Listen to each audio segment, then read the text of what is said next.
পৃথিৱীক কোনেও বচাব নোৱাৰে সমগ্ৰ বিশ্বই ধ্বংস কৰাৰ বিনিময়ত এজন মানুহে সৃষ্টি কৰাৰ কাৰণে সেই বিশ্বৰ সেইখন কিতাপত আৰু এজোপা গছ পুলি ৰুবলৈ মাতি লৈ গৈছিল গছজোপা এতিয়া সেইটো 28 ফুট ওখ ফাইন গছে আছিলে যাই নহওক তেনেকুৱাবিলাক ভাৰতলৈ মই আকৌ ঘূৰি আহি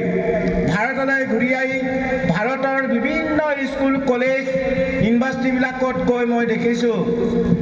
যে 1972 চনতে ছুইডেনৰ ষ্টকহোমত 113খন ৰাষ্ট্ৰই ঘোষণা কৰিছিল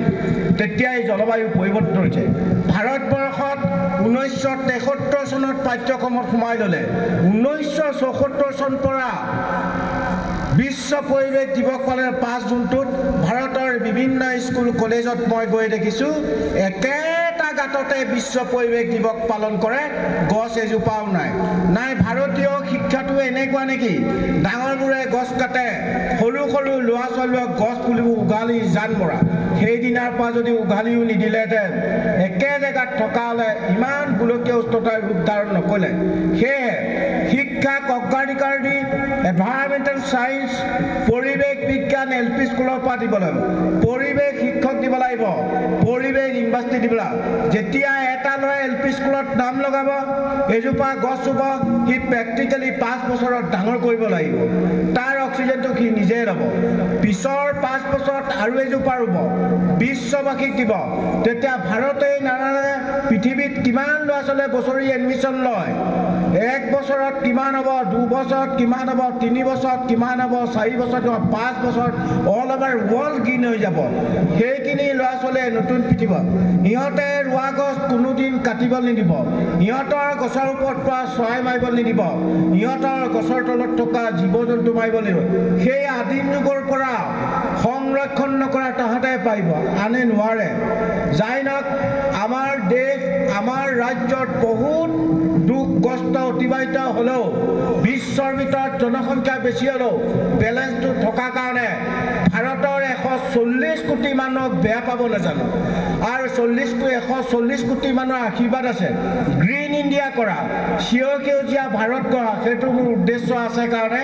এতিয়া নতুন প্ৰজন্মৰ ওপৰত গুৰুত্ব দি পেলাই ভাৰতবৰ্ষৰ বিভিন্ন ৰাজ্যত প্লেণ্টেশ্যন কৰে বিদেশতো মেক্সিকোত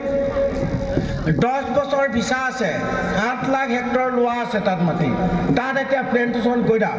ফ্ৰান্সত মোৰ হাবিৰ পৰা গুটি নি মোৰ নামতে এখন ফৰেষ্ট বনাইছে সেইকাৰণে সেউজীয়া পৃথিৱীখন সেউজীয়া কৰিবলৈ হ'লে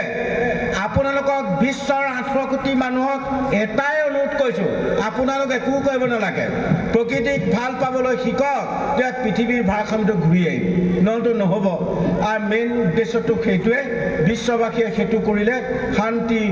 সুখ আৰু দুখ আমি জীয়াই দিব আৰু ইয়াত আমাৰ চাৰিঙেচাৰ আছে আপুনিও বা ৰণুজক বা শিক্ষামন্ত্ৰীক বা হিমন্তক ক'ব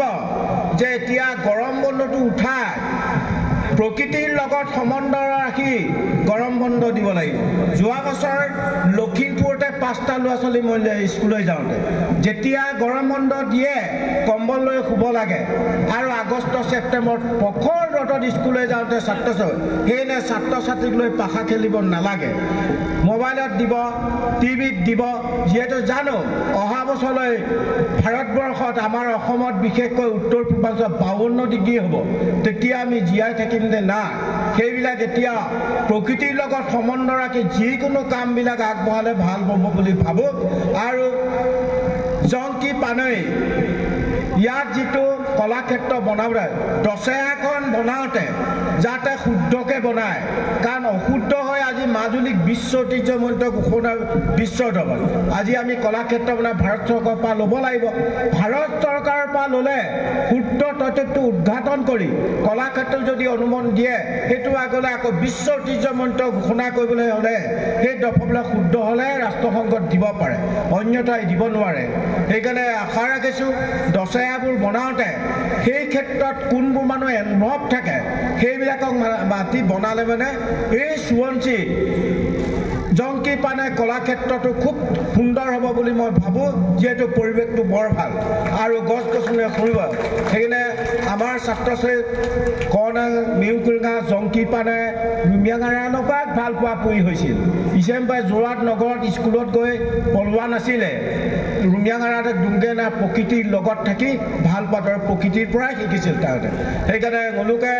জনগোষ্ঠীৰ মানুহ এতিয়া মিচিং জনগোষ্ঠীৰ নদী কাষত থাকে সকলোৱে জানে প্ৰকৃতিৰ পৰা লয় প্ৰকৃতিক দিয়ে অদল আৰু সুন্দৰ অসমখন জনগোষ্ঠীয় মানুহে যে মিচিং জনগোষ্ঠী আৰু বহুত চহকী ভাৰতৰ ভিতৰত উত্তৰ পূৰ্বাঞ্চলৰ জনগোষ্ঠীৰ মানুহৰ বয়ন শিল্প এটাতকৈ চহকী অন্যান্য ৰাজ্যবিলাকত নহয় কাৰণ মই ভাৰতৰ বিভিন্ন ৰাজ্যবিলাকত আৰু ভাৰতৰ ট্ৰাইবেলেশ্যনটো যাওঁ সেইবিলাক মই দেখি পেলাই সকলোখিনি যাওঁ দেখিলে মানে বেয়া লাগে আমাৰ ভুলতে তোমালোকৰ বহুত দুখ কষ্ট অতিবাহিত হৈছে আৰু শিক্ষানীতিত যিমান থাকক ইয়াত বহুখিনি শিক্ষক শিক্ষয়িত্ৰী আছে ঘৰবোৰ বনাওঁতে দীৰ্ঘম্যাদী আঁচনি প্ৰস্তুত কৰি মাটি অধিগ্ৰহণ নকৰাকৈ বনাব লাগিব 5 মহল 10 মহল ওপৰ ভেটি প্লেনটো বনাই ল'ব লাগে চৰকাৰে যিমান অনুদান আনিব ইমান ওপৰলৈ বনাই গৈ থাকিব মাটি অধিগ্ৰহণ মানে গছ কটা আৰু এতিয়া এটাতকৈ দুখ লাগে ভাৰতৰ ভিতৰত অসমে 1 নম্বৰ গছ কটা তাৰপিছত মহাৰাষ্ট্ৰ 2 নম্বৰ আৰু অৰুণাচল 3 নম্বৰ আমি নম্বৰ পাইছোঁ কম ভাল নম্বৰ পাইছোঁনে একদম ফাৰ্ষ্ট ক্লাছ পাছ আমাতকৈ ভাল মানুহ আছেনে বাৰু সেইকাৰণে সকলো চিন্তা চৰ্চাবোৰ চিন্তা কৰি আপোনালোকে দীৰ্ঘম্যাদী আঁচনি প্ৰস্তুত কৰি স্কুল কলেজ ইউনিভাৰ্চিটি ঘৰৰ পৰা শিকায় স্কুলবিলাকত LP স্কুলৰ পৰা শিকায়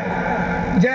অকণ অকণ ল'ৰা ছোৱালীৰ আগত গছ কেইজোপা কাটিহে ঘৰটো বনাইছে এতিয়া ল'ৰা ছোৱালীয়ে গছ কাটিব লাগে বুলিয়ে শিকিলে